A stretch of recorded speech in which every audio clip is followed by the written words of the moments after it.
One click is all it takes to lose everything. We are in a cyber war. You can either be a defendant or you could be a victim. I have good news and I have bad news for you in how attackers are currently working. Attackers are getting sloppy because we're getting sloppy. I remember 10 years ago when your advanced threat actors were breaking into US corporations and they were using very advanced methods.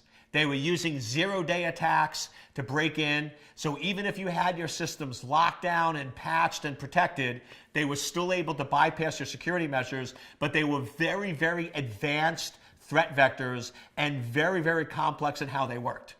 Today, almost all the attacks from these large nation states against US corporations is very, very low tech. They're basically exploiting unpatched systems.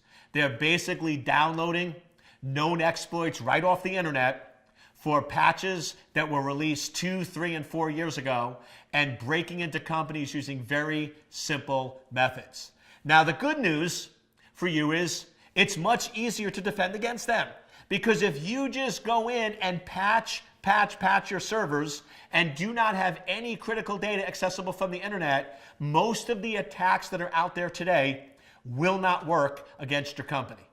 The bad news is most companies aren't doing the basics. They're so focused on these advanced methods of security that they're overlooking the foundational items.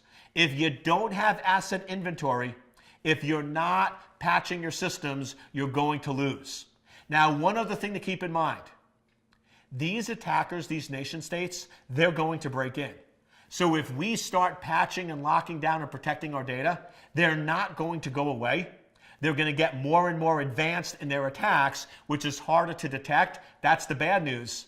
But at least right now today, if you want to get ahead of the curve, focus on the core foundational issues of asset inventory and patching. Stop the attackers today, but recognize that the advanced methods are coming, but we have to get the simple attacks fixed first before we start worrying about more complex methods of cybersecurity.